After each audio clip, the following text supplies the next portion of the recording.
വളരെ എളുപ്പത്തിലും നല്ല പെർഫെക്റ്റ് ആയിട്ടും അതുപോലെ തന്നെ ഇതുപോലെ കട്ട് ചെയ്ത് കഴിക്കാൻ പാകത്തിലും ഒരു റവ കേസരി നമുക്ക് ഉണ്ടാക്കിയാലോ. അപ്പോൾ നമുക്ക് വീഡിയോയിലേക്ക് പോകാം. ഒരു പാനിനകത്ത് 3 ടീസ്പൂൺ നെയ്യ് ഒഴിച്ചു കൊടുത്ത് ചൂടാക്കാനായിട്ട് വെക്കാം. നെയ്യ് ചൂടായി വരുമ്പോൾ അതിലേക്ക് കുറച്ച് അണ്ടിപ്പരിപ്പിട്ട് വറുത്ത് കോരി മാറ്റാം. അണ്ടിപ്പരിപ്പ് മാറ്റിയതിന് ശേഷം അതിലേക്ക് മുന്തിരിയും കൂടെ ഇട്ട് ഇതുപോലെ വറുത്ത് കോരി മാറ്റാം. മുന്തിരിയും കൂടെ ഇട്ട് കൊടുത്ത് വറുത്ത് കോരി മാറ്റിയാണ്.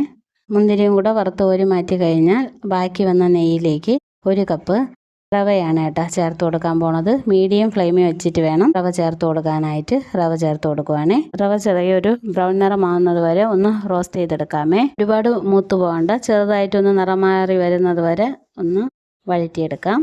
റവ ഒന്ന് നിറം മാറിയൊക്കെ വന്നിട്ടുണ്ട്. ഇതാണ് പരുവം. നമുക്ക് ഇത് വാങ്ങാം. വേറൊരു പാത്രത്തിലോട്ട് മാറ്റി വയ്ക്കാം. എന്നിട്ട് അതേ പാനിൽ തന്നെ ഞാൻ ഒരു 2.5 കപ്പ് വെള്ളം ഒഴിച്ചു കൊടുക്കുവാണേ.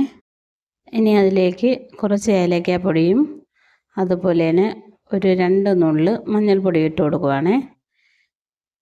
ഇനി ഈ വെള്ളം ഒന്ന് തിളയ്ക്കുന്നത് വരെ വെയിറ്റ് ചെയ്യാം.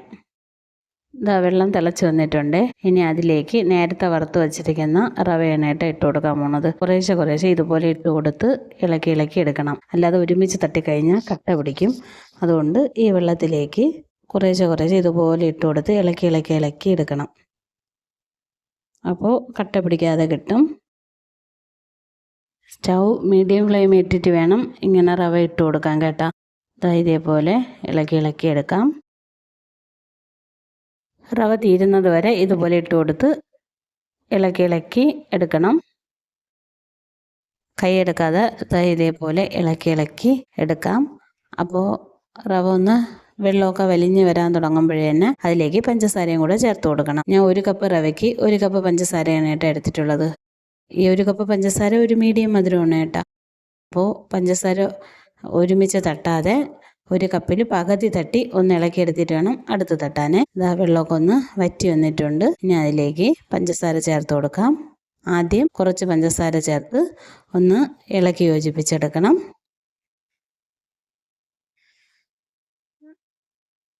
റവയുടെ എല്ലാ ഭാഗത്തും പഞ്ചസാര ആകത്തക്ക വിധം ഇതേപോലെ ഇളക്കി യോജിപ്പിച്ചെടുക്കണം. പഞ്ചസാര ചേർത്ത് കൊടുക്കുമ്പോൾ ഒന്ന് ലൂസായിട്ട് കിട്ടും കേട്ടോ റവയുടെ മിശ്രിതം. ഇനി ബാക്കിയും കൂടി ചേർത്ത് കൊടുക്കാം. ബാക്കിയും കൂടി ചേർത്ത് കൊടുത്ത് ഇതുപോലെ നന്നായിട്ട് ഇളക്കിയെടുക്കണം.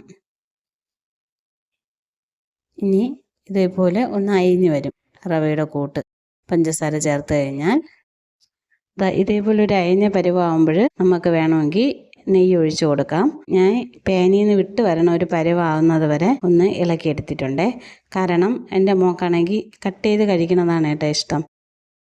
പാനിൽ നിന്ന് വിട്ട് വരണ ഒരു പരുവായിട്ടുണ്ട്. ഇനി അതിലേക്ക് 3 ടേബിൾ സ്പൂണ് നെയ്യാണ് ഒഴിച്ചു കൊടുക്കുന്നത്.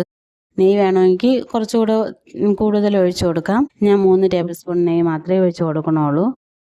നെയ്യ് ഒഴിച്ചു കൊടുത്ത് ഇതുപോലെ നന്നായിട്ട് ഇളക്കി യോജിപ്പിച്ച് കഴിഞ്ഞാൽ നമ്മുടെ റവ കേസരി പാകമായി കേട്ടോ.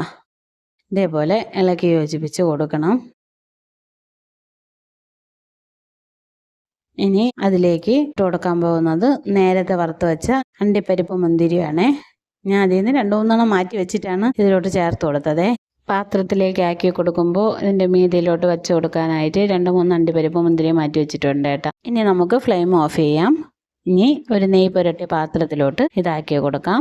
ആദ്യം ഞാൻ ഈ ഒരു ബൗളിനകത്ത് ആക്കി കൊടുക്കുവാണേ. നെയ്യ് പുരട്ടിയ പാത്രത്തിൽ വേണം ഇതൊന്ന് ആക്കി കൊടുക്കാനേ. ഇതേപോലെ ഒരു ഷേപ്പൊക്കെ ആക്കി വേണം പാത്രത്തിലോട്ട് മാറ്റി കൊടുക്കാൻ. ഇനി ഇത് നമുക്കൊരു പാത്രത്തിലോട്ട് മാറ്റി കൊടുക്കാമേ. ബൗളിലെടുത്ത കേസരി ഞാൻ ഒരു പാത്രത്തിലോട്ട് മാറ്റി കൊടുക്കുവാണേ.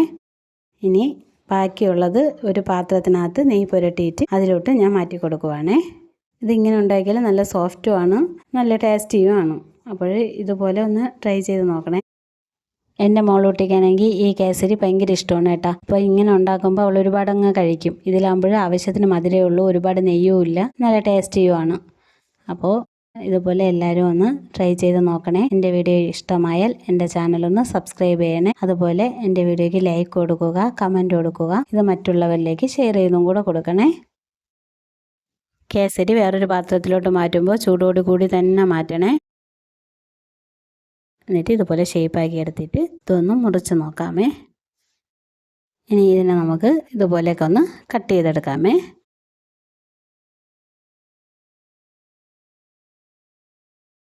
എന്നിട്ട് ഞാൻ എൻ്റെ വറുത്ത് വെച്ച അണ്ടിപ്പരിപ്പും മുന്തിരിയും കൂടിയൊക്കെ വെച്ച് കൊടുക്കുകയാണ്. ഒരു ഭംഗിക്ക് വേണ്ടി ഇരിക്കട്ടെ. റവ കേസരി ഒരുപാട് അലിഞ്ഞിരിക്കുന്നത് ഇഷ്ടമില്ലാത്തവർക്ക് ഇതുപോലെ ഉണ്ടാക്കി കഴിക്കാം കേട്ടോ. ഇതിലാകുമ്പോൾ ഒരുപാട് നെയ്യൊന്നും ഞാൻ ചേർത്തിട്ടില്ല. അതേപോലെ തന്നെ മധുരവും ആവശ്യത്തിനേ ഉള്ളൂ. ഇതുണ്ടാക്കി വെച്ചപ്പോഴേ തന്നെ അതിൻ്റെ 2-3 കഷ്ണം മോളൂട്ടി അങ്ങ് കഴിച്ചു കേട്ടോ. അതാണ് അത്രയും ഭാഗത്ത് കാണാത്തത്. പിന്നെ എല്ലാവരും ഇതുപോലെ ഒന്ന് ഉണ്ടാക്കി നോക്കണേ.